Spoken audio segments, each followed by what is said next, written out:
Hola a todos, estamos en una tercera entrega de Caminos con Historia. Nuevamente aquí en la pantalla, el que os habla, Miguel Don Gil y Sur de Morán, para hablaros de otro tema. En este caso, sí, en el episodio 2 hablamos del camino de Gijón a Covadonga, del cual ya hablaremos en otras ocasiones, porque tiene aspectos interesantes. Hoy volvemos al Camino de Santiago.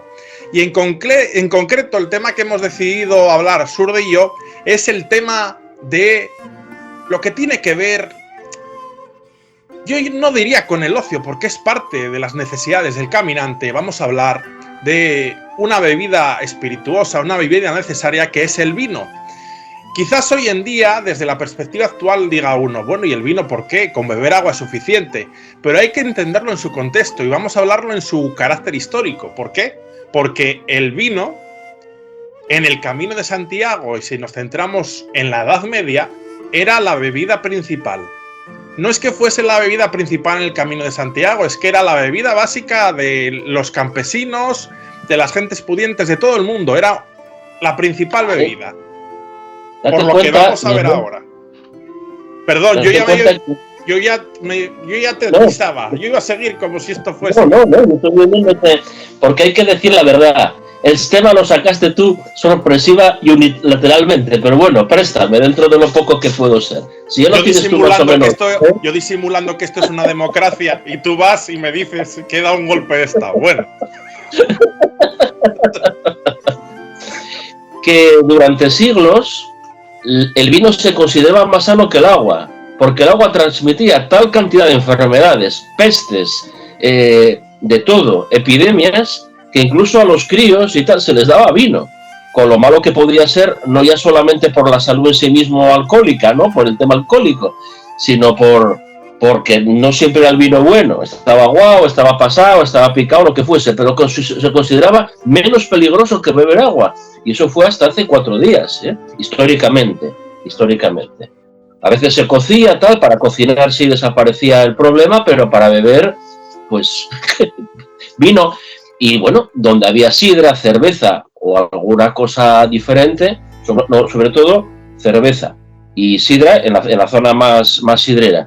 Pero lo que predominaba, y en el comercio y todo, y en Asturias también, aunque y eso que en Asturias también hubo viña, ya hablaremos de eso, era el vino, porque además el vino pues, tenía una serie de condicionantes importantes, económicos, comerciales, transacciones, etcétera, tanto por mar como por los puertos de montaña, arrieros y demás.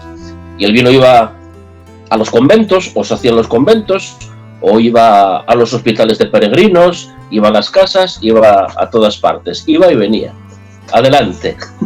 Es interesante lo que dices, porque es que hoy en día igual para la gente, para las personas que nos estén escuchando, muchas dirán, esto para mí era una sorpresa, pero es cierto, es que el agua tenía muchos peligros, porque tener el agua, ya no el agua embotellada, el mero hecho de que en tu casa abras el grifo y venga un agua que sea, hombre, perfecta no es, pero es un agua que se puede beber porque está tratada, está revisada, le echan lo que le tengan que echar para purificarla. Pero durante muchos siglos y hasta hace 4 días, podemos decir hasta hace 6 décadas, sí, el beber el agua tal cual venía, pues era un peligro para la salud. Y podías contraer enfermedades de todo tipo. Las epidemias de tifus todavía se llevaron a muchísima gente por delante a principios del siglo XX, en las primeras décadas de tifus, y era casi todo por agua. Aquí en Gijón, aquí cerca, entre Mañes y en otros sitios, hubo fuentes clausuradas por eso. Unos bisabuelos míos murieron con aquella peste en Montiana. Ya ni los conocí, claro, eso fue a primerísimos del siglo XX, pero mi abuela era huérfana por eso, por una epidemia de tifus que se había llevado por delante a los padres hace 1910, por ahí fue. O sea que lo del agua era tremendo. Y a veces, bueno, pues vino. No tenía tanto problema. El alcohol o la fermentación o lo que fuese mataba al bicho. Bueno, acabo de escuchar hace unos segundos que has dicho que hoy estás en Gijón. Hoy estás aquí en territorio parrochero, ¿no?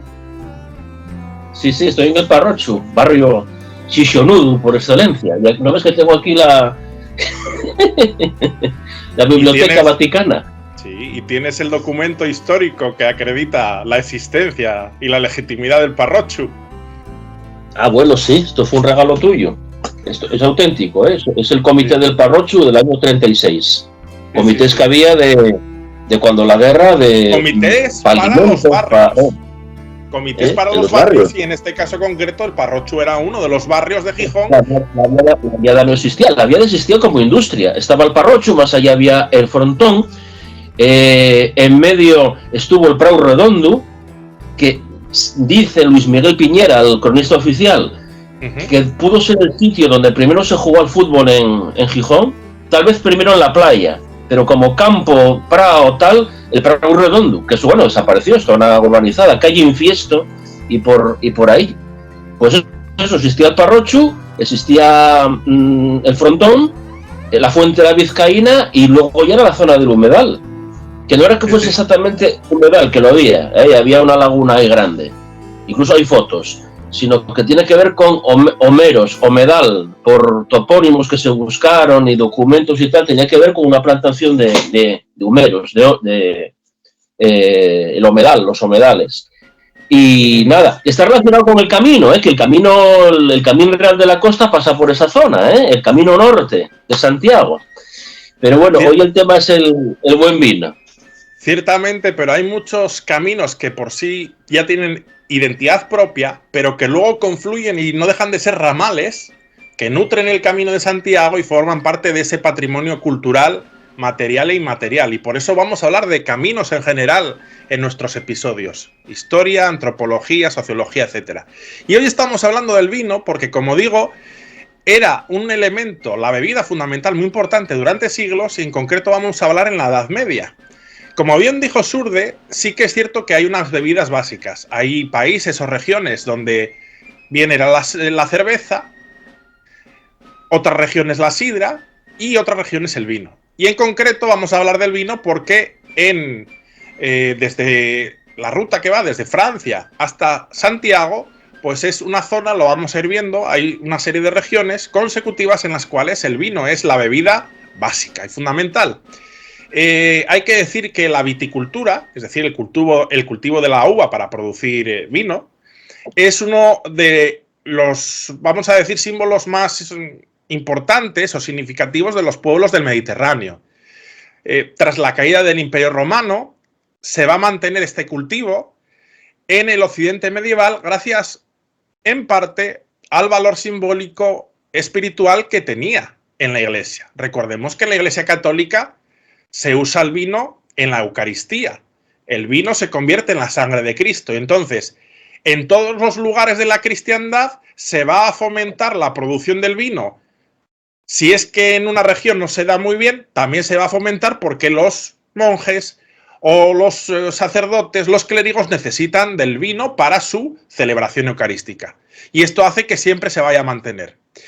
Pero lógicamente el beber vino, y hemos comentado y lo vamos a comentar más, de que es necesario porque para la salud es mejor. ¿Y por qué? Que no lo hemos dicho. Bueno, es básico, pero hay que explicarlo. El agua puede tener todo tipo de bacterias o elementos negativos para la salud. ¿Qué es lo que tiene el vino?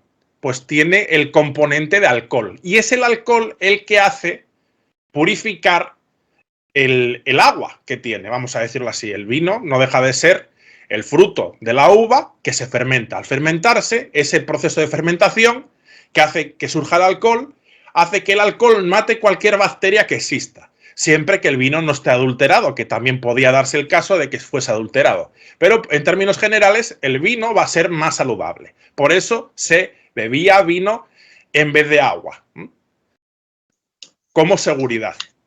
Pero lógicamente el beber vino va a tener problemas, y vamos a hablar de algunos de los problemas que podía dar, que son las cuestiones que tienen que ver con la embriaguez, o sea, el coger una borrachera, también darse pues a los placeres, a la lujuria, y las prevenciones que se va a desarrollar, porque lógicamente es necesario que se beba vino.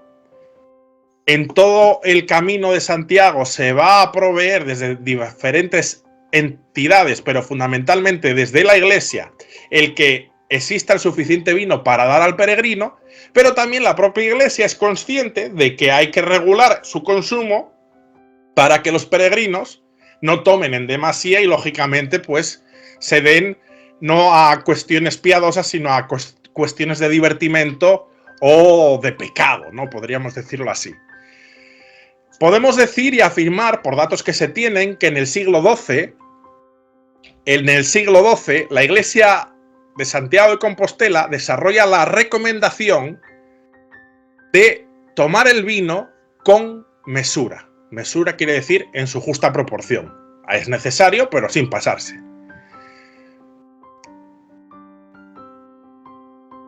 Si se consumía agua, que también se consumía, no podemos decir que los peregrinos o los cazadores o los comerciantes en la época, en la Edad Media, no consumiesen agua.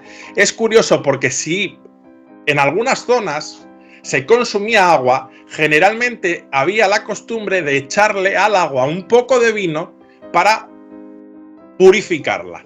Entonces, inclusive, aun cuando se tomaba agua, se le echaba vino para eso, para que el alcohol pues matase el posible mal que tuviese ese agua. Y esto es interesante. Interrumpo un momento, Miguel. Los peregrinos, hay datos, y lo podemos leer en la Xacopedia y diversas enciclopedias, documentos y tal sobre el Camino de Santiago. Muchos llevaban en la calabaza, que era la cantimplora de entonces, llevaban vino y agua. Mezclado, no mezclaban. Además daba más de sí. El agua, cuando estás muy cansado, lo que realmente quieres beber y lo que realmente te hidrata es el agua. El alcohol no te hidrata. Incluso la cerveza, con lo rica que sabe, y lo digo por experiencia, que parece que te hidrata muchísimo, que te alimenta, porque es una cebada en el fondo, es como si fuese pan, vamos a exagerar, ¿no? Sí. Pues te puedes beber un cañón de cerveza y a los 5 minutos tener la misma sed que antes. Aunque bebas otras bebidas, cerveza, vino, sidra, etcétera, para hidratarte tienes que beber agua. El agua tiene esos problemas, pues ¿qué haces? ¿La mezclas con vino? Ya es como como echar medicina. En aquellos tiempos en que no había ni cloro ni se sabía cómo purificar el agua, salvo cuando se cocinaba. Cuando se cocinaba sabía que parecía que no daba tanto daño. Otra cosa es que hiciese daño la comida, que no siempre la comida estaba bien condimentada, y menos para los peregrinos, que a veces era una sopa pobre de pan o lo que fuese. Sí, es muy interesante, pero lógicamente la comida también, los elementos que lleva, o el propio agua, aunque bueno, ya se conocía que cociendo el agua, pues como puede hacer hoy en día, tú un agua que no es pura, tú la pones a cocer y en el proceso de cocción se mata cualquier tipo de posible germen o la mayoría, ¿no? Entonces sí que se recurría a eso.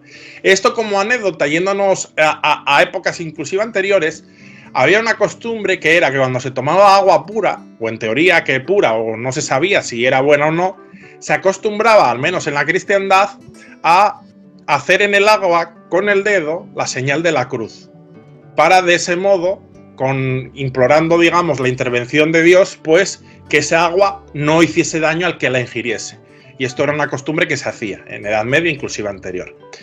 Y volviendo a lo que estamos, podemos afirmar que, aunque ya había peregrinos y la Iglesia muestra un gran interés en fomentar esta devoción a la tumba del apóstol Santiago, será, digamos, que a finales del siglo XII y durante el siglo XIII, cuando se asiente ya el concepto de peregrinación con un componente ya de purificación y de querer enmendarse, de mejorar, y en ese tránsito del siglo XII al XIII es cuando ya vamos a decir que en el horizonte cultural de los pueblos por los cuales pasa el camino, ya hay la concepción del peregrino como penitente, persona que busca la mejora espiritual y hay que respetarlo. Digo esto porque anteriormente había una confusión en la distinción entre lo que podían ser asaltantes, vagabundos, pobres de solemnidad y peregrinos, y es sobre todo el tránsito del 12 al 13 cuando se hace esta gran distinción de que el peregrino es una persona que no es santa, pero está en camino de santidad y hay que respetarlo y atenderlo. La Iglesia va a poner interés, como también van a poner interés los concejos y los diferentes poblados y pueblos en la protección del peregrino, porque el peregrino le pasaba de todo. Podía ser engañado, robado, asaltado, y esto da para otro episodio, por eso no me voy a meter en ello.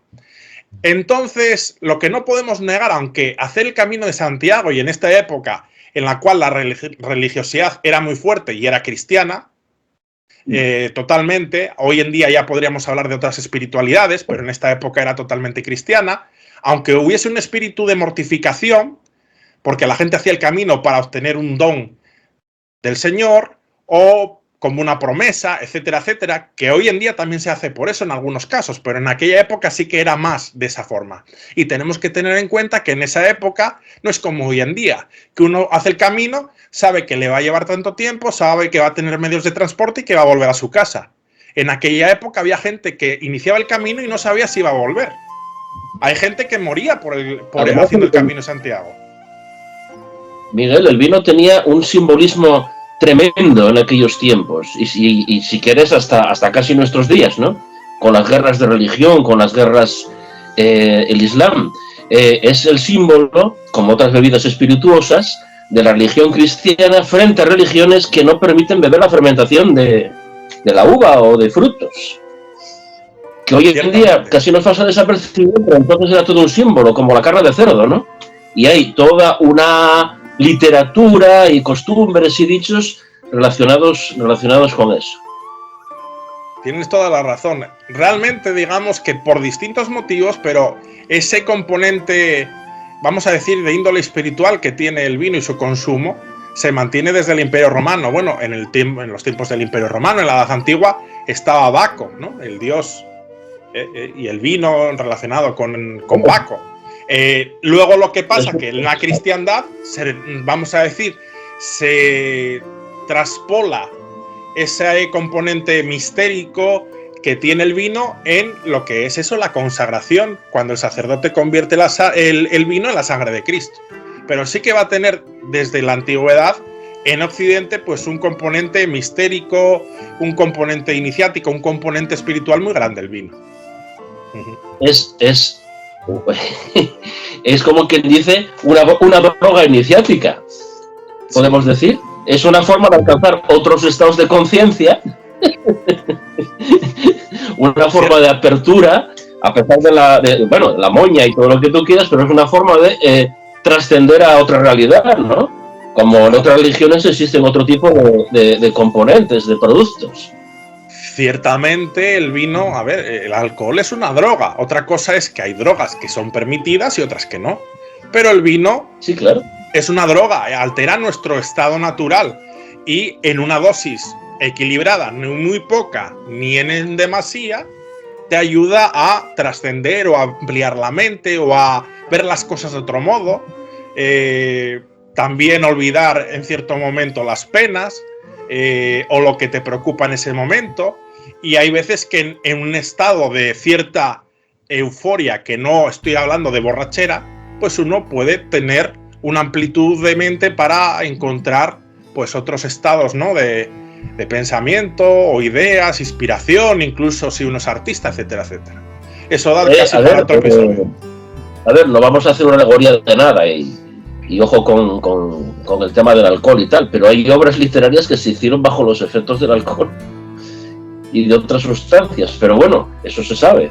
O sea, en su permitida dosis, en su dosis conveniente, puede ayudarte a trascender de otra forma, a tener otro tipo de pensamientos, de tal. Por eso existe, vamos, por eso existe. No sé si cosas en la luz, por supuesto, sí.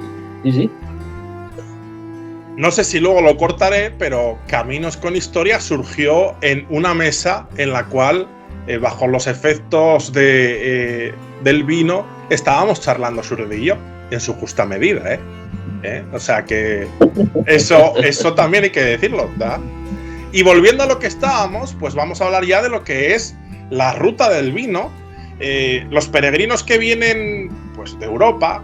Se dicen, siempre se habla de los francos, Francia. Bueno, en realidad en eso se engloban muchas cosas, porque ahí... Todo Centro Europa. De los Pirineos hasta el este, sí. Entonces, cuando en la documentación de la época se menciona francos, tenemos que tener en cuenta que ahí meten un poco todo lo que viene de fuera de España, ¿no? Entonces, habría que viene más arriba de los Pirineos. Entonces, puede haber francos y puede haber otras poblaciones centroeuropeas, como bien dice Surde. Pero podemos afirmar que la ruta que va desde Francia hasta Santiago de Compostela va a pasar por una serie de regiones en las cuales se puede decir que es una ruta del vino, porque hay producción vinícola y lo vamos a comentar. En el norte hispano hay zonas vinícolas muy importantes, ya desde Roncesvalles, pasando por Jaca, las tierras de La Rioja, de donde viene la denominación de origen de La Rioja, también Burgos, Sahagún y el Bierzo. También el Bierzo es una zona de vino. Más adelante... Portugal, los que vienen de Portugal. Bueno, claro, lógicamente yo estoy pensando en la ruta que viene de Francia hasta Santiago, ¿no? Pero sí que, por supuesto, quien haga la ruta por Portugal, que también se puede hacer el camino por Portugal. Y los que venían de los francos, pero que venían de la zona más al sur, y los italianos, que venían por la orilla del mar, por Marsella, se encontraban con unos vinos de Borgoña, a ver, excelentes. Otra cosa que cómo estuviesen conservados y tratados. Pasaban por los puertos también catalanes o venían por mar hasta Barcelona y otros puertos catalanes, valencianos, y la zona de Barcelona era todo penedés.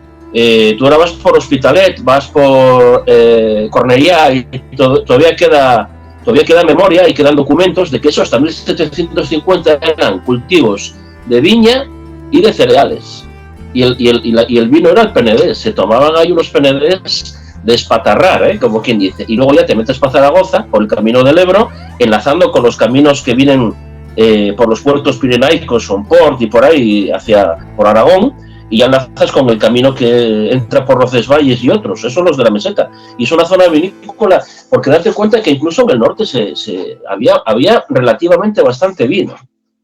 Tú coges todos los topónimos en Asturias relacionados con viña y parra, y ahí es que hubo vino para liturgia y para consumo. Otra cosa es que con el tiempo predominó la sidra, porque el vino se traía bastante bien, relativamente bueno por mar y por tierra, por los puertos, con los arrieros. El chacolí era, aunque parece que es solo de los vascos o de la zona de Bilbao por ahí, era un tipo de vino que existía también en Cantabria y se comerciaba con él por los caminos tanto de tierra como de mar. Es más, había momentos en que por Bilbao y por esa zona se traía chacolí de fuera, de Cantabria, porque salía como más barato, o sea, fueron regiones vinícolas en gran parte, ¿no?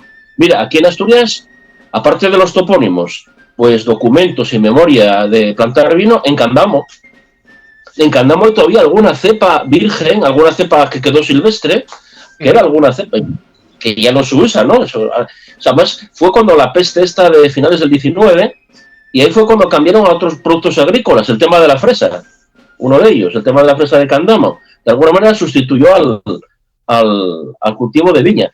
Se sabe que también en Oviedo se traía vino que había por la zona de Teberga. Luego ya, por supuesto, tenemos que pensar en la gran zona vinícola asturiana del suroccidente, que es ahí se mantuvo, que se transmitió y se asentó con los monjes de Corias, y que, aunque antes seguramente era más extensa, hoy en día pues hay zonas que abarca esta denominación que están en el Camino de Santiago. Primitivo, en este caso, Grandes de Salime, Allande, ahí hay zona de vino. En el camino lebaniego, en la zona de Liébana, alrededor de Potes, se está recuperando mucha viña del vino de lebaniego, el vino de la zona, con sus derivados, con sus aguardientes y demás. La fiesta del orujo de Potes viene de ahí, de esa recuperación de la producción vinícola de lebaniega. O sea que no pensemos solamente en las grandes zonas vinícolas actuales, sino que también pensemos que esas zonas eran mucho más extensas y había muchas más, pues hace unos pocos cientos de años. Y algunas sí se mantienen. Voy a aprovechar para hacer un llamado. Fiesta del orujo de Potes, pueden invitarnos y iremos a hacer de teloneros. Y dicho esto, con el humor que nos caracteriza, ciertamente, por ejemplo, esto que acabas de decir, que me ha parecido interesante, el vino que ahora se está, pero esto es muy reciente, en Cangas de Narcea, en las últimas 3 décadas se ha potenciado mucho. Digamos que hubo una época en que se abandonó un poco, ¿no? La producción de vino, y ellos lo rescataron. El vino de Cangas, que no solamente del concejo de Cangas de Narcea, es todo el suroccidente. Hoy en día la denominación de origen o protegida o lo que sea, pues abarca, digo de memoria, Cangas, parroquias de Tineo, Allande, Eilao y Llano, bueno, Grandas de Salime, Ibias, y tengo miedo que se me quede alguno por ahí. Y esa zona era antes más extensa. O sea, estamos hablando de una zona que hoy en día entra el camino primitivo por ella. Y puedes tomar vino de la casa de esa zona. Y puedes ver alguna viña y puedes ver cierta tradición vinícola, que en muchos sitios convive con la de la sidra, que esa es otra. La primera mención segura a la sidra es en el monasterio de Obona, uno de los grandes símbolos del camino primitivo, el camino de Santiago en Asturias. Hay antes, sí, no sé si era Estrabón o uno de estos geógrafos cronistas de la antigüedad clásica, que habla del citos. Puede ser sidra, aunque no es seguro totalmente, que los astures y otros pueblos bebían citos. Y sí se sabe por estudios arqueológicos en Teberga que los astures, ya prerromanos, bebían sidra, porque aparecieron en una sima unos cuerpos que solían incinerar, pero que a veces por alguna razón no se incineraban. Se supone que incluso hasta muertos en combate, porque coincidiría con la invasión romana, eso está un poco así en teoría, donde al analizar los huesos aparece manzana fermentada, que esa gente se estaba bebiendo sidra, normalmente. De verga, ya ves, hay zonas vinícolas que convivían con zona de sidra, o de otros productos. A ver, sabemos por excavaciones también que los astures también bebían cerveza. Hacían cerveza. ¿Por qué se perdió la tradición cervecera y triunfó la de la sidra, el vino, tal? Eso ya los etnógrafos, historiadores y tal nos lo pueden decir. Pero son producciones que existieron en todo el mundo. De la misma forma que la sidra no era solo de aquí. Donde había manzana, en algún momento se fermentó, como otros productos. Y ahí hay mucha zona sidrera que también desapareció. Había zonas que se bebía sidra. Sí es verdad que en Asturias, por sus condicionantes especiales, la sidra ya es más que una bebida desde hace muchísimos siglos. Es todo un componente sociocultural. Aunque no seas bebedor, desde la literatura, el folclore, el paisaje se transforma con los pumares. Se centra mucho en la sidra. Y es un cultivo agrícola de los que, oye, con sus vaivenes ahí se mantiene. A veces sube, a veces baja. Conforme otros cultivos agrícolas desaparecieron, los cereales, salvo para forraje, el caso del maíz, un poco de escanda aquí y allá que se conserva y algo poco más, pues el cultivo agrícola por excelencia que en Asturias se mantiene es el de la manzana, es el del pomar. Bueno, aparte del vino de Cangas y ahora con la nueva, los grandes invernaderos, los frutos rojos y demás, ¿no? Pero el de los antiguos, el gran cultivo es el del que se mantiene, es el de la manzana, el de la pumarada, el manzanal. Exactamente, pero bueno, en el caso de Asturias, o sea, como bien dices, Surde, o sea, trasciende ya lo que es lo meramente, vamos a decir, gastronómico, lúdico, es que es parte ya del patrimonio de los asturianos. Es más, está la candidatura a patrimonio inmaterial de la humanidad de la sidra. Porque la sidra no es solo la sidra, sino todo lo que hay alrededor. Porque, si no me equivoco, la candidatura es la cultura de la sidra. No la sidra en sí misma como bebida, sino todo lo que conlleva. Pues conlleva folclore, literatura, historia, mitología, todo. Productos derivados de la sidra. Hay comidas que se hacen a la sidra, muchísimas, pescados, carnes, lo que quieras. El paisaje mismamente, comercio relacionado con la sidra y la manzana, muchas especialidades reposteras, trasciende y forma parte de un acervo cultural. repito, aunque no seas bebedor, trasciende a lo que es la bebida en sí misma.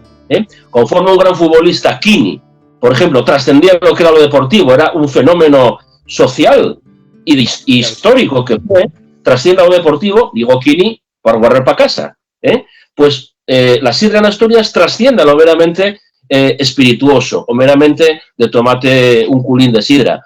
Trasciende a toda la cultura y a una identidad completamente arraigada, que nos sirve también para que nuestros visitantes encuentren algo singular en su visita. La sidra y su mundo de la manzana, de la gastronomía, de la cultura, fiestas, festivales, etcétera.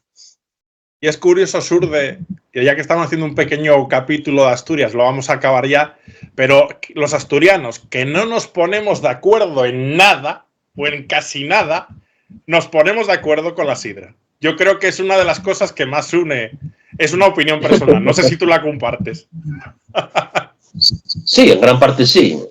Sí. Bueno, también hay mucha discusión, ¿eh? Cuando hay sabios para todo y este palo o el otro, tú no tienes ni idea, tú qué sabes, tú no sí, eches bueno, bien la sidra, etcétera. Pero lo que es la sidra siempre.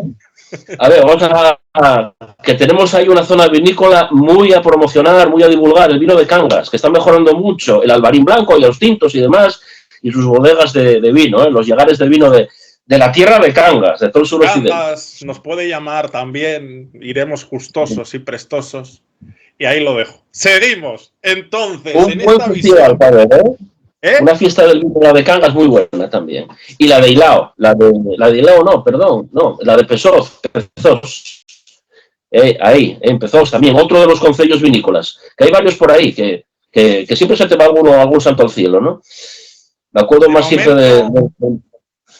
A ver, lógicamente estamos resumiendo posiblemente, luego este vídeo lo verán muchas personas y dirán, se han olvidado de esto, de lo otro. Bueno, es que en sintetizar uno no lo puede contar todo. De momento no tenemos correo electrónico oficial del canal, así que por el momento lo que voy a hacer es, si alguien quiere ya mandar alguna sugerencia, comentario, invitación, lo que fuere, poner el correo mío institucional, info@migueldongil.com. Lo pondré por ahí, mientras, para ir ya, por si alguien quiere comunicarse, que pueda llegar a nosotros. Y hablando de todo esto, de la cultura vinícola, del vino, también tenemos que hablar del paso por Navarra. Es interesante como en la Edad Media, del siglo XII, XIII, tenemos ya evidencias, se indica en la documentación que los peregrinos no contaban con buenos ríos para calmar la sed, lo que parece estar sugiriendo que había un elevado consumo de vino en estas tierras. En Navarra, fundamentalmente, el peregrino bebería vino, por lo que estamos viendo. En cuanto a La Rioja, que decir, bueno, pues la historia de sus vinos en la Edad Media está íntimamente ligada a la labor de los monjes y al desarrollo del Camino de Santiago. Podemos decir que si La Rioja se potenció hasta ser la gran potencia, su denominación de origen, ¿no?, en la actualidad es fruto de la labor de los monjes y de la potenciación del Camino de Santiago en la Edad Media. Los viñedos se hacen cada vez más abundantes, sobre todo entre los siglos X y XIII, y ahí en expansión hasta lo que es la actualidad La Rioja. Ahora que hablas de La Rioja, hace muy pocos años, esto es divertido, pero para que veas cómo trasciende la cultura, la economía de una bebida como el vino o la sidra. En Logroño hubo un movimiento medio en serio, medio en broma, contra los peregrinos. Y este movimiento de Logroño, antiperegrino, con el tema de la masificación del camino en algunos lugares y demás, sí. Bueno, no era mucha gente, era un grupo, pero entre serio y en broma, ahí estaban. Lo que alegaban era que el precio del vino estaba subiendo mucho porque llegaban muchos peregrinos. Incluso llegó a hacerse una manifestación, hay vídeos por YouTube, si no desaparecieron últimamente, en la que decían ese eslogan, ese lema: fuera peregrinos, más barato el vino. Fuera peregrinos, más barato el vino. Y ellos proponían que el camino no pasase por Logroño, que pasase de largo, como si hiciesen una ronda, ¿no?, pero para los peregrinos.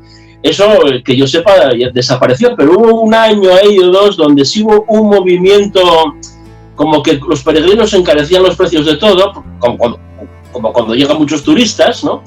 y que el vino, que estaba a unos precios por Logroño que no se podía asumir. Fuera peregrinos, más barato el vino. Puede consultarse en hemerotecas y en vídeos y tal, aparece el tema, que no deja de ser algo a incluir en los anales del camino de la peregrinación moderna, digamos, ¿no? Esto que dices, Surde, estás hablando de la peregrinación moderna, actual, pero es interesante porque hay cosas, y las vamos a comentar ya en la época medieval. Vemos como hay cosas que se mantienen en el tiempo, porque los reyes van a poner interés muy pronto ya en la regulación de los precios, y no solo los reyes, sino también el cabildo de Compostela, en regular los precios, porque no es que a veces, como tú dices, sube el precio por los peregrinos. Bueno, sí, hay la oferta y la demanda, es más la demanda que la oferta y se sube el precio. También se daba el caso, y se produce en la Edad Media, como las personas que vendían vino, las bodegas y otros lugares, subían el precio para intentar sacar más rendimiento de los peregrinos. Entonces se consideraba que esto era inmoral y que había que poder dotar a los peregrinos de un vino que fuese de una calidad que también estaba regulada y a un precio que fuese justo. Y tanto la Iglesia como los diferentes reyes van a intervenir para la regulación de los precios. Es interesante porque también entra en colación con lo que ha dicho Surde, de cómo los precios van a fluctuar o suben por la mayor demanda, o a veces también por esta picaresca de querer sacar más rendimiento del vino que se vende a los peregrinos. Y se lo vemos en la Edad Media, no solo la inflación, la especulación, etcétera. La batalla de precios, sí. La batalla de precios, y luego ya no solo de precios, sino problemas de la calidad, que también se intenta regular, porque aquellos bodegueros o hospitaleros, etcétera, medievales, había algunos que no tenían una moral, vamos a decir, buena, y podían inclusive adulterar el vino, aguar el vino, para poder vender más cantidad y así cobrar más al peregrino. Todo esto siempre va a haber desviaciones. Además, a nivel institucional, el vino, como la sal, tenía unos impuestos especiales. Su comercio, su almacenamiento, su producción, tenían unos impuestos y tiene un control importante. Incluso mucho después de que fuesen no tan necesarios esos controles, por inercia institucional, económica, se siguieron manteniendo una serie de tasas, sisas, impuestos para esos productos tan generales y tan básicos, ¿no? Por ejemplo, si había un incendio en una población, si había un desastre, para paliar una posguerra, una guerra feudal, etcétera, una cruzada, pues se establecían unos impuestos especiales sobre ciertas bebidas y comidas. Y muchas veces el triunfo de otra bebida, eso ya habría que estudiarlo, de una bebida sobre otra, tiene que ver cuando una bebida está exenta de ese impuesto. Eso ya podríamos indagar. Hay historiadores que comentan que a lo mejor el incremento exponencial de la sidra tuvo que ver con eso. La cerveza en otros lugares, o dentro del mismo vino, vinos de aquí o de allá. Estábamos comentando que en algún momento salía más barato en la zona de Bilbao traer vino de Cantabria, Chacolí, que a lo mejor el mismo de alrededor, también por un tema de impuestos. A lo mejor había impuestos para entrar por tierra, en portalgos, que por mar eran diferentes, o se hacía contrabando. Aquí existió contrabando de sal y contrabando de más cosas en los tiempos del medievo y hasta la edad moderna también. Hubo puertos que no eran puertos, que eran ensenadas donde se desembarcaban productos y ultramarinos y demás, que para no pasar por los portalgos, después ya los filatos. Eso es otra, eso fue muy reciente, los filatos. Los bienes de consumo, grabar los bienes de consumo. Y entonces pues la gente busca otros, es el mercado, como decía el otro, ¿no? Es el mercado, busca otros alternativos. Tenemos que tener en cuenta que a nivel comercial, en la actualidad, pues hay impuestos en las mercancías entre estados, países, o bueno, también luego hay convenios en la Unión Europea para que todo sea común, pero sí que hay unos impuestos a las mercancías que se importan y se exportan. Pues en la Edad Media esos impuestos eran de carácter casi, no a nivel de reino, sino a nivel regional, local. Esos impuestos. Cada pueblo, cada villa. Y eso lo tenemos que tener en mente. A veces los impuestos se cobraban de una villa a otra, de un pueblo a otro, de una región a otra. Por ahí esos impuestos de portazgo, pasar un puerto, ¿no? De un lugar a otro, todos esos sitios, pues cobraban un gravamen. No es como ahora, que serían a nivel de un país o a nivel de una comunidad de países como la Unión Europea, sino a nivel muy pequeño, de villas, regiones, pequeñas poblaciones, etc. Y hablando de lo que es la atención a los peregrinos, hay que decir que los propios peregrinos, ya a finales de la Edad Media, eran conscientes y agradecían, tenían aprecio por la alimentación. No solo vamos a hablar de la bebida, sino también de la comida en general, que podían obtener en los hospitales de la ruta. Era una comida que era buena y en una cantidad, vamos a decir, abundante. O sea, que los peregrinos agradecían que la dieta que se les daba en los hospitales, que tenemos que tender hospitales como hospitalidad, no serían hospitales en el sentido solo de enfermedad. Bueno, podía haber enfermos que se atendían. El hospital como lugar de acogida, ¿no? Para pasar la noche en el camino, etcétera, etcétera. De ahí el término que se hereda hasta la actualidad en los albergues de peregrinos, el que lleva el albergue se le llama hospitalero. Y esto es una herencia, vamos, de Edad Media total. El hospitalero es hospitalero porque hereda esta función desde la Edad Media hasta la actualidad. Sabemos inclusive cómo eran las raciones en algunos lugares. Raciones me refiero a la cantidad y a los alimentos que se le daban, ¿no? Porque se regulaban para que se produjese equidad en el reparto. Todos los peregrinos debían recibir la misma proporción. Y esto se regulaba en los hospitales. Y evitar, por otro lado, abusos por parte de los administradores y que no robasen una parte o diesen más a unos y menos a otros. Esta picaresca siempre se dará. Siempre los fundadores de un hospital, ya fuese la iglesia, ya fuese un señor, etcétera, querían que el trato fuese digno y justo para todos. Es más, cuando un señor, por ejemplo, un noble, funda un hospital, es una obra de caridad que en parte quiere que les sirva para llegar al cielo. Entonces quiere un trato justo para los peregrinos, porque es una cuestión ya de tipo espiritual, también moral. De finales del siglo XV conocemos con detalle la ración que el hospital de Burgos ofrece a cada peregrino. Si llegaba por la mañana, el peregrino o el romero tenía derecho al almuerzo y si llamaba a la puerta por la noche, le daban cena y cama.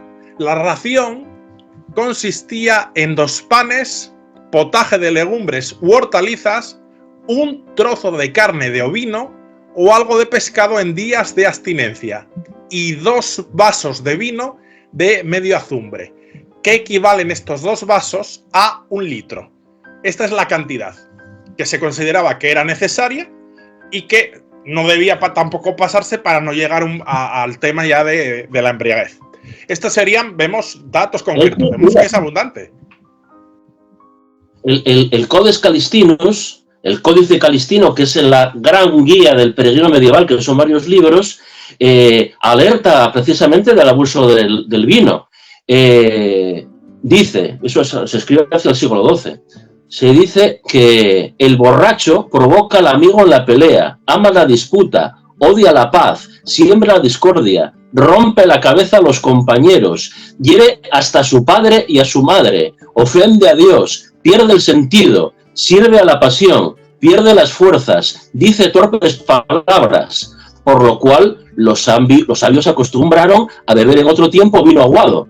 Pues se vino con agua, bebiendo con moderación, hacia el hombre sano, alegre, elocuente, sobrio, animoso y hablador. Mira, el Codex Calistinus, casi 1000 años atrás. El Codex Calistinus también podemos dedicarle un día a un episodio porque tiene mucha riqueza, ¿no? Ya no solo y bueno, se saltó a la fama por el famoso robo, ¿no? Que luego apareció, pero ahí la gente se dio cuenta del gran tesoro que había en Santiago con el Códice Calistino, que es eso, la guía del camino, la primera, podríamos decir así, que se internacionalizó, se copió, se divulgó y era la guía para los peregrinos. Y hablando como arma de guerra. Eso está en el Codex Calistinus también. Carlomagno, al que se le tenía mitológicamente como el gran impulsor del Camino de Santiago en Europa, aunque realmente, bueno, habría que discutir hasta qué punto hay realidad o no en eso. Se basa el Códice Calistino se basa en la historia de Turpin. Es una historia, un manuscrito de origen francés, me parece. Dice que Carlomagno, cuando entró en Pamplona, la marca hispánica y todo aquello, ¿no?, que fue obsequiado por un par de reyes sarracenos que se hicieron pasar por aliados con abundante vino y mujeres para sus tropas. Y cuando estaban todos borrachos, atacaron y los que estaban sucumbieron al placer del vino y de la carne. Y entonces fue utilizado como arma de guerra. Precisamente se dice que eran unos sarracenos que tendrían vino, que a lo mejor no lo bebían, o decían que no lo bebían, pero tenían buenas bodegas, eran aliados. Toda esa zona del Valle del Ebro era la zona de los Banu Qasi y todos aquellos que eran realmente hispano-romanos, islamizados, y que ahí hubo un reino musulmán muy importante durante mucho tiempo, que era muy aliado. Está el reino de Asturias y León también, que llevan ahí a estudiar a Zaragoza y tal, era muy aliado de reinos cristianos. Pero los reinos cristianos, como los musulmanes, los vikingos y otros, tan pronto eran aliados entre ellos como también tenían guerras entre sí. Y en estos cambiantes bandos, pues toda cosa vale para la guerra. El vino y las mujeres, una de ellas, y ahí lo tenemos en esa batalla del vino, realmente, que eso es otra, son las fiestas de la batalla del vino y demás, ¿no? Hasta Carlomagno y sus tropas. Podemos quizás más adelante dedicarle un episodio a las batallas del vino, como lo ha titulado Surde. Y volviendo... Hay un tema alquímico, que eso igual sabes tú más, la transmutación del vino, la sangre de Cristo, bueno, no deja de ser la alquimia, es una piedra filosofal, por excelencia, o algo que se le parece o que tiene esa... Es un tema interesante, si entramos en el tema ya de la fe cristiana, y hay muchos debates y divisiones dentro de las diferentes familias o denominaciones cristianas en esto, y es que en la Iglesia católica, bueno, y católica como la ortodoxa, hay que reconocerlo, se cree en la transustanciación. Y la transustanciación es que en la Eucaristía el pan y el vino se convierten auténticamente, físicamente, en carne y sangre de Cristo. De ahí la devoción total, porque es el cuerpo de Dios. Entonces, por eso luego ese pan y ese vino consagrado se le trata con total devoción, aunque el vino siempre se va a consumir en la propia Eucaristía. Si quedan formas consagradas que ya son hostias, el término hostia es ya el cuerpo de Cristo, se guardan en el sagrario con mucha veneración. Hay en otras ramas cristianas que consideran que esto de la Eucaristía es una rememoración de la última cena del Señor, pero que es más una especie de, vamos a decirlo así, representación, pero que realmente el pan y el vino son un recordatorio, pero no se convierte auténticamente. Y en eso hay debates entre las diferentes ramas cristianas. Por eso digo que en la Iglesia católica o ortodoxa se cree en que físicamente se convierte en carne y sangre. Ahí también es interesante, que se podría hablar en otro momento, está también el fenómeno de los milagros eucarísticos. Milagros eucarísticos se les llama cuando, por ejemplo, en alguna parroquia o iglesia, por ejemplo, hay una hostia, es decir, una forma que ya está convertida en carne de Cristo, que sangra, etcétera. Pues enseguida la Santa Sede lo revisa el caso para ver si no hay explicación científica a ese fenómeno. En ese caso es un milagro, etcétera, etcétera, ¿no? Entonces es interesante lo que dice Surde. Eso es En una el camino francés, transmutación. en el camino francés yo conozco dos, en el que ahora llamamos camino francés, ¿no? Que eran todos los que venían peregrinos francos eran caminos francisco, francés, etcétera. Ahora se le llama solo a uno. En Fromista hay un milagro de esos. Hay un milagro de esos, además es un símbolo de la población, donde está San Martín de Tours, la iglesia románica esta tan importante. Sí, sí. Esa creo que queda pegada en la bandeja. Es que no me acuerdo muy bien. Y hay otra en Ocebreiro. Hay otro milagro eucarístico en Ocebreiro. Pero tampoco recuerdo en qué sería. Fuese lo que fuese, en la iglesia medieval, la de los peregrinos históricos, la creencia fundamental sería que el vino y el pan, aparte de alimento, se convertían en algo sagrado, sagradísimo. Por eso, donde hay cristianismo, tiene que aparecer vino. Que luego se abandona el cultivo del vino y se sustituye por comercio, porque hay buen comercio, eso es otra cosa. Pero, en principio, donde hay cristianismo tiene que haber viña. Pero ya puede ser en Terranova, sí, o puede ser donde sea. Y si no, pues se sustituye eso por la arriería. Los grandes transportistas de la antigüedad eran los arrieros, las mulas. Muchos caminos ni carro podía ir, eran las mulas. A veces llevaban hasta carros pequeños desmontados en las mulas para aquellos sitios que sí había estrada, carretera, de aquella manera, de piedra, ahí sí poder rodar un poco con el carro.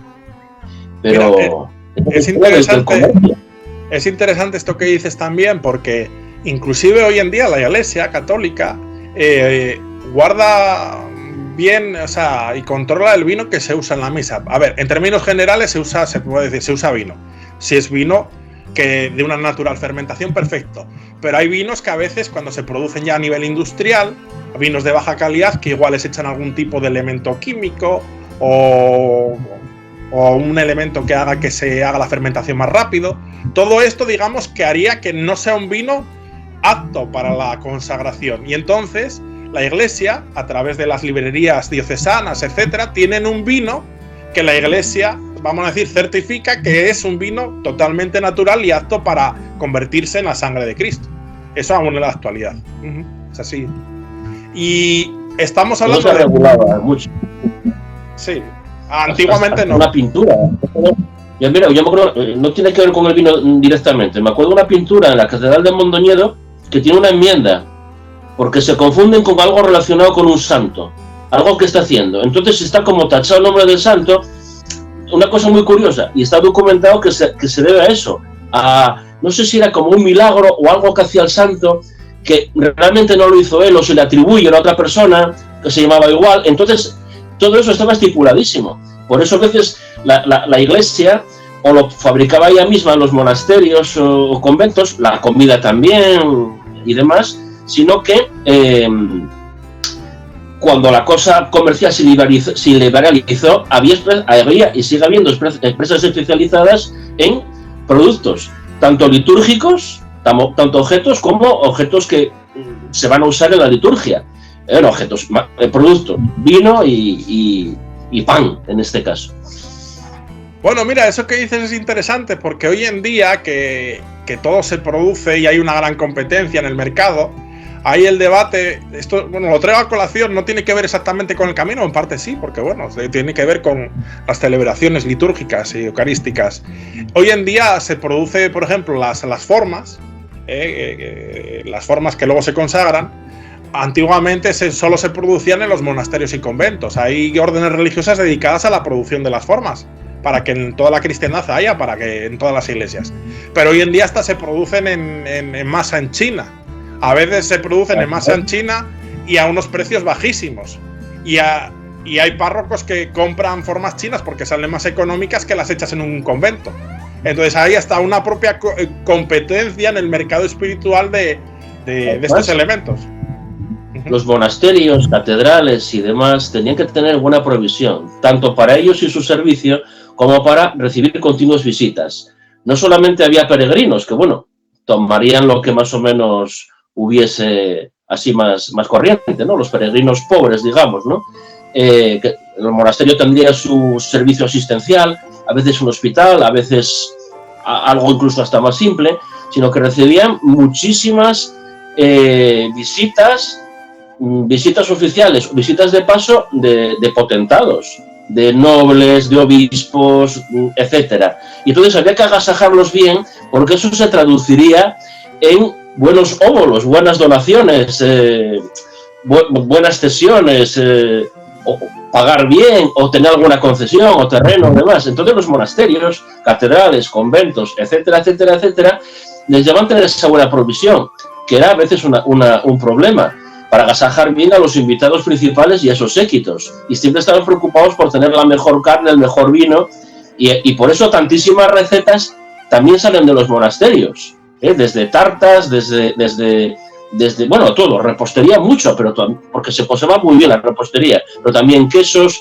bebidas, pan, todo, carne, pescado, y además cogían, si podían, si tenían idea, tratados de la antigüedad, bien por copias, bien traídos de aquí y de allá, tratados de alimentación y de gastronomía.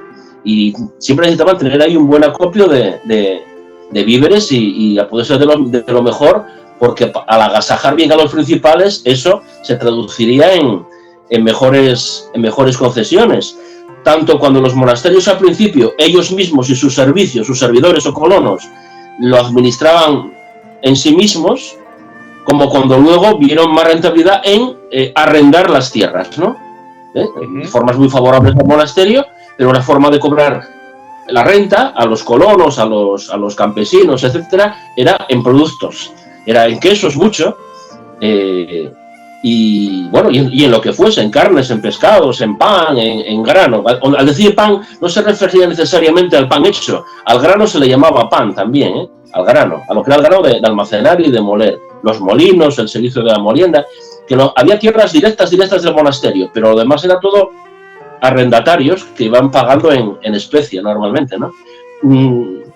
No tiene que ser ningún misterio que muchos primeros textos de algo, de un idioma, el asturiano, el castellano y demás, son noticia de quesos. Es una especie de contabilidad, como que en gran parte la escritura nace por necesitar controlar algo. Los primeros textos escritos que se conocen en Ur, Mesopotamia, o por lo menos oficialmente, es una contabilidad de producción, creo que de cereales, creo. Y parece que la escritura nace un poco por una forma de querer contar y querer definir lo que estaba produciendo.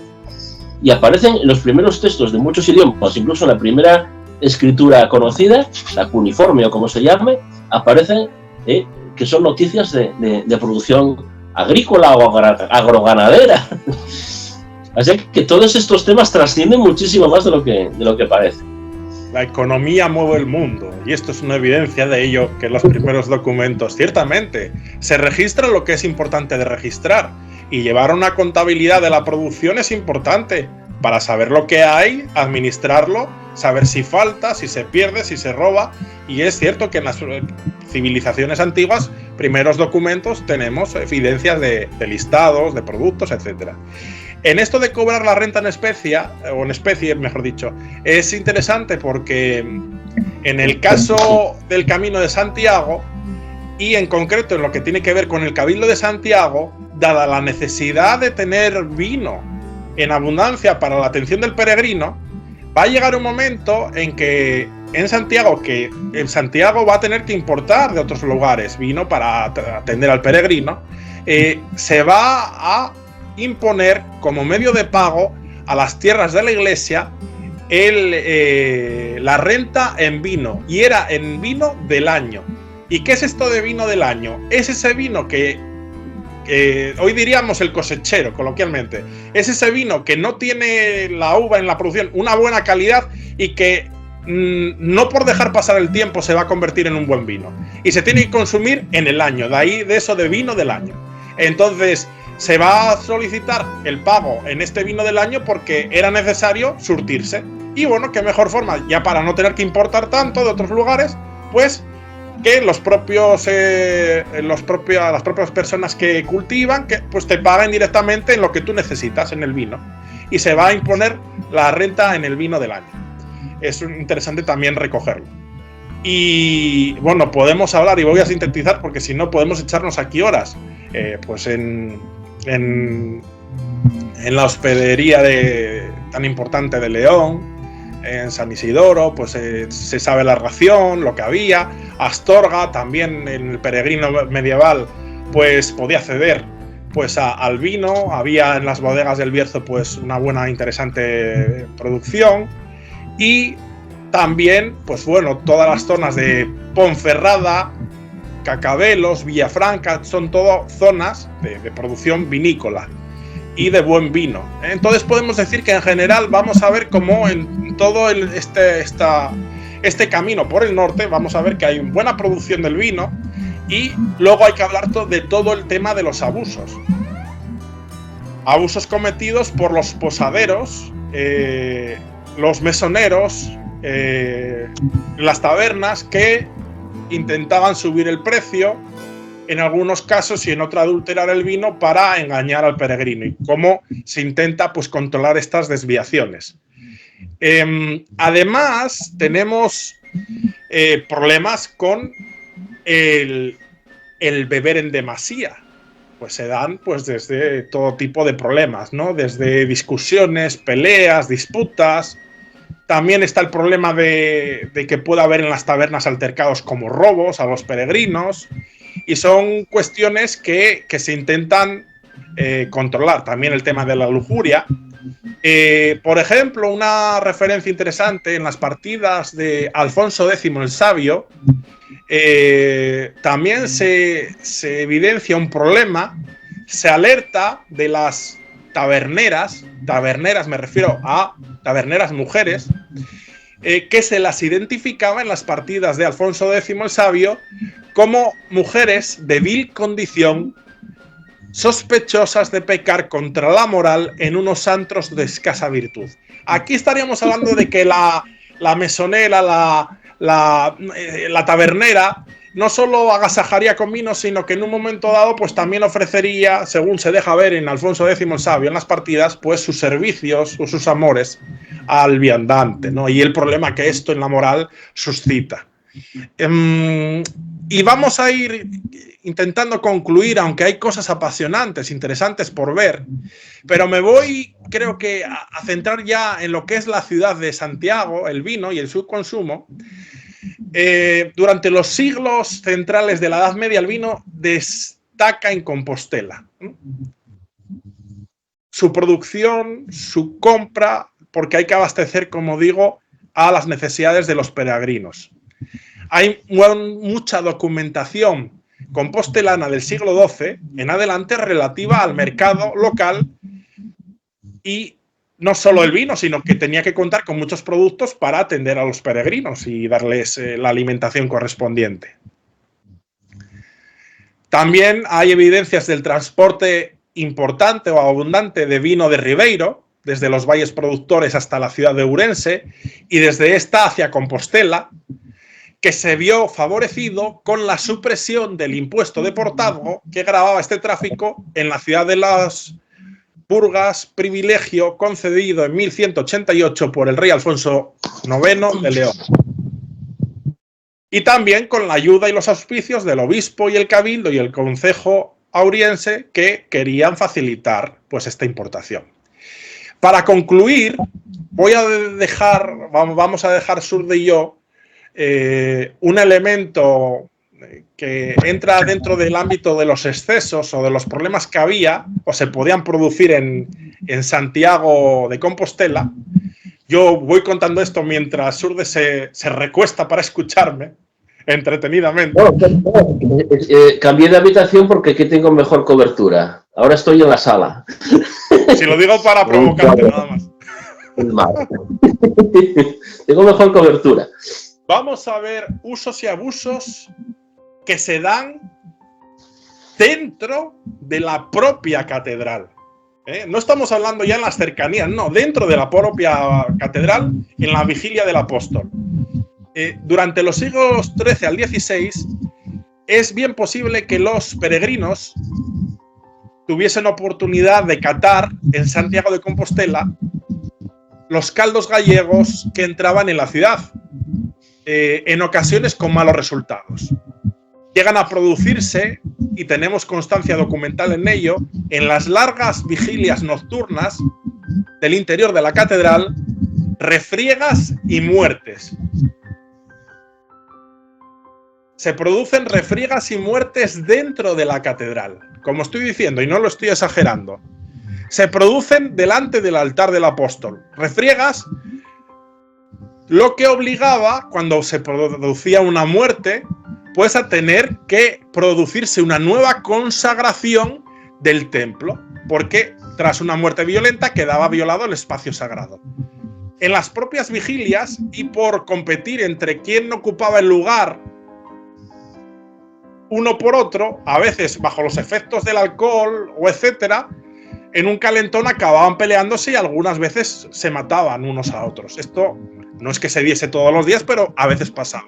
Entonces había que volver a consagrar el templo, que esto es una ceremonia compleja, que tiene que estar el obispo con sus debidas autorizaciones, y era algo complejo.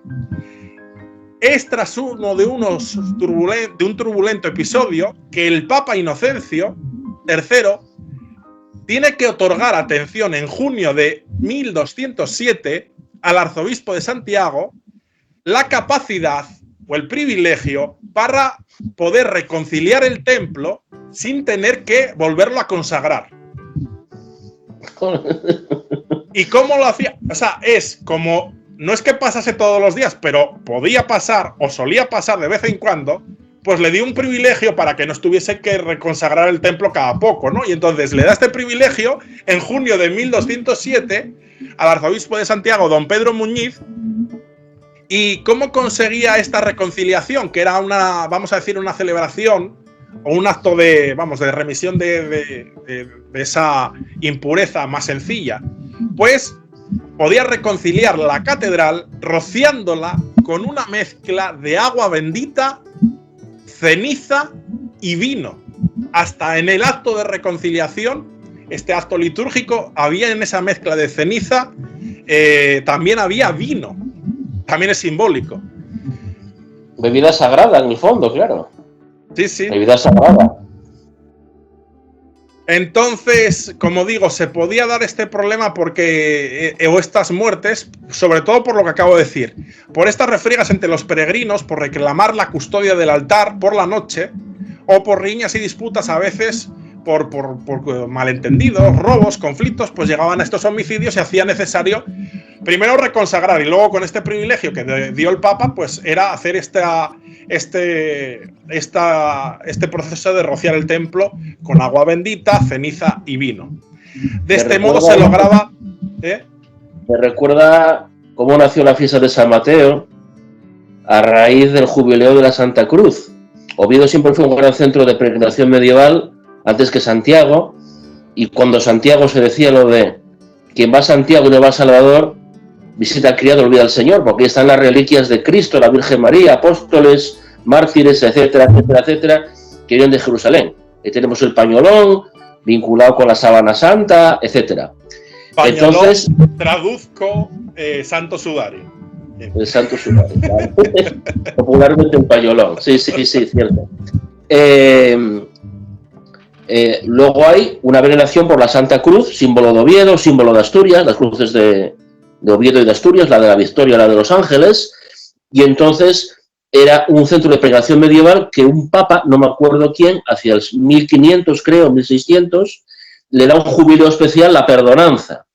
Entonces eso incrementa las peregrinaciones a Oviedo, en sí mismo, o de gente que iba camino de Santiago o de otros santuarios, también iba a Oviedo a por esa gran indulgencia plenaria, ¿no?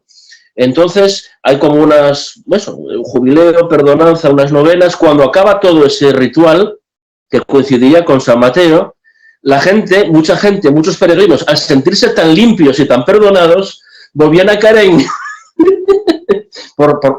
por el jubileo, por la alegría, por verse libres de pecado, volvían a caer en el pecado rápidamente, y había unas juergas tremendas, eso está por ahí documentado, y se dice, por escrito, que algunos marchaban de Oviedo con más pecados que cuando vinieron, a pesar de toda aquella indulgencia, perdonanza, etcétera. Hay que decir que todo se da y se documenta. A ver, no hay que decir que todos, pero bueno, siempre hay excesos, ¿no? Claro. A ver, habría de todo. Y es interesante porque hay que decir, y es que la peregrinación a Oviedo está muy ligada a Santiago porque primero surge, aunque no va a tener, digamos, el esplendor o el desarrollo tan importante como Santiago, primero surge esa devoción a la Cámara Santa de la Catedral de Oviedo, donde se custodian esas reliquias que vienen de Jerusalén, ya hablaremos de esto en otro episodio, y luego surge lo que es la peregrinación hasta Santiago. Es posterior, y de ahí viene el refrán de quien visita Santiago y no El Salvador, visita al vasallo y no al señor, ¿no? Algo así dice el refrán popular. Que se dice. Y si no iban a lo mejor los peregrinos europeos por los caminos del norte, que fueron relegándose, aunque siempre hubo peregrinos por el norte, pues cogían en León el del Salvador, la antigua calzada del Bernesga, del tiempo de los romanos, bueno, y anterior, es un valle directo hacia Pallares y La Carisa, o a la vuelta, porque eso es otra. Los peregrinos, como tú dijiste al principio, no había autobús de vuelta, ni tren, ni avión, volvían andando para casa, o en barco, a veces salía hasta más rentable. Pasaban por Oviedo, y hay muchos registros de camino de vuelta, que vuelven, a lo mejor van por la meseta, o desde el sur, pero vuelven por el norte, vuelven por Mondoñedo, vuelven por Fonsagrada, y además hay varios sitios, ¿no? La Manjoya, cerca de Oviedo, hay quien dice que tiene que ver con el Montjoie, como el Montjoy de Santiago. Y también hay un sitio que era de gran devoción en ese aspecto, que era cuando los peregrinos llegaban al Fresno, entre Salas y Grao. Es un santuario desde el que se ve Oviedo, y antiguamente, ahora ya no, porque lo tapan los edificios de la zona de Buenavista, se veían las agujas de la catedral. Y era como en el Monte do Gozo, en el Montjoy, los peregrinos veían las agujas de la Catedral de Santiago. Ese simbolismo existía en más templos de la cristiandad, ¿no? Mira, ahora que acabas de referir que está cerca de Grado, como bien dices, el santuario de la Virgen del Fresno, es bonito de ver. Yo he estado en el 2018 cuando visité Villapañada, ya hablaremos de Villapañada, de lo que tiene que ver en vinculación con el Camino de Santiago, y es que en la Guerra Civil en Asturias la mayor parte de los templos se quemaron, se perdieron los retablos originales, que es una pena. Pero si no me confundo y estoy haciendo memoria, creo que en el santuario de la Virgen del Fresno no se produjo la quema, es una excepción, y está el retablo original y se conserva muy bien, es hermoso. Yo tengo inclusive una fotografía dentro del santuario de la Virgen del Fresno. Sí. Y para ir concluyendo este tema tan apasionante, hay que decir que estos disturbios y problemas no fueron a menos, y lo sabemos, porque en el año 1329 el arzobispo Berenguel de Landrota recibe del Papa Juan XXII una nueva bula que le da una nueva facilidad para el tema de reconciliar el templo, porque siguen sucediendo este tipo de conflictos y muertes. En concreto, capacita a la reconciliación del templo tras una muerte violenta en su interior, con la novedad de que a partir de entonces no la tiene que hacer el obispo, sino que podía delegar en un clérigo menor, un canónigo, un presbítero por él autorizado, porque se podía dar el caso de que el obispo no estuviese y había que purificar el templo para ponerlo otra vez en actividad. Entonces el Papa Juan XXII autoriza a que el obispo pueda delegar en un presbítero de su confianza para realizar esta ceremonia y no tenerlo que hacerlo él directamente. Entonces vemos cómo va a existir estos conflictos, estas refriegas entre los peregrinos en esta época. Y parece simbólico, y lo decía con mucha inteligencia y vista surde, el hecho de que el vino esté presente en estas ceremonias de reconciliación, siendo uno de los elementos que forman parte de esta mezcla de agua bendita, ceniza y el vino. Un vino que produce el conflicto también es un vino espiritual, un componente sagrado que ayuda a reconciliar ese templo para que los peregrinos puedan seguir visitándolo y obtener el perdón a través de la intercesión del apóstol Santiago hasta o ante el Señor. Creo que el vino en la historia del camino es muy interesante y apasionante. Hemos hecho una síntesis que se podría extender mucho más, pero creo que Surde hemos dado un buen panorama, ¿no te parece?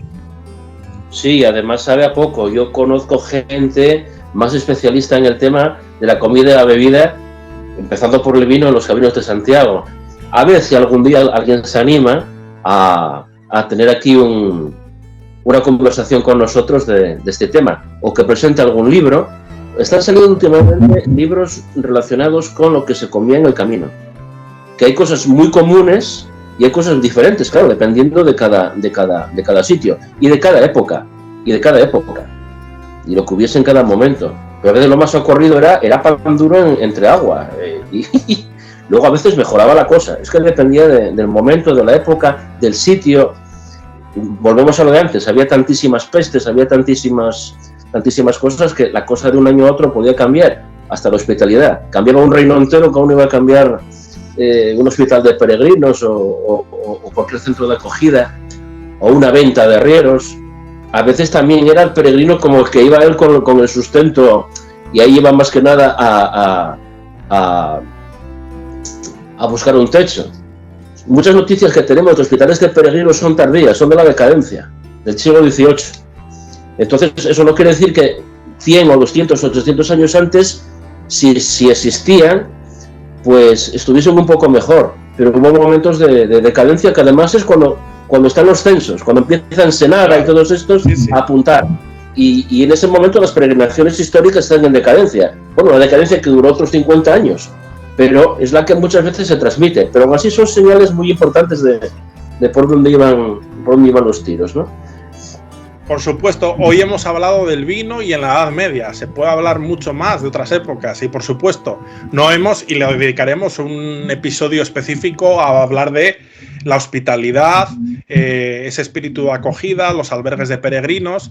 Hay muchos temas que dan para episodios concretos. Hoy hemos hablado del vino en la Edad Media y en relación con el propio camino y con la Catedral de Santiago. Con estas noticias que siento que hayan sido un poco lúgubres, pero bueno, es que esa es la realidad y la historia es como es. Entonces, espero que os haya gustado y Surde, la próxima semana, como siempre no tenemos el tema pensado, pero la próxima semana va a ser el responsable de elegir democráticamente el tema. Vale, de acuerdo. Una pequeña cuña publicitaria. Para este tema y otros relacionados con la gastronomía en el camino, grupo de Facebook, Viandas y Manjares del Camino de Santiago. Ahí pueden aportar lo que quieran. Conocimientos de gastronomía, platos, recetas, siempre sitios para comer, desde una lata de sardinas que te compras en la tienda hasta un restaurante que te paras porque necesitas un homenaje. Como dice el lema de esta página, no solo de camino, vive el peregrino. Muy bien. Es una página muy buena y es un espacio en el que vais a tener mucha información a nivel gastronómico, histórico, sobre el camino. Y creo que podemos despedirnos aquí. Próxima semana un nuevo tema, ubicación, lugar, no sabemos, misterio al respecto. El caso es que espero que estéis disfrutando con nosotros. Si queréis hacernos llegar alguna información, y de momento, mientras no tengamos otro medio, a mi correo electrónico info@migueldongil.com. Ahí leeré y os atenderemos si hay alguna consulta. Y bueno, nos despedimos y siempre nos veremos en los caminos y, como bien me recordó el otro día Surde, con historia. Hasta luego.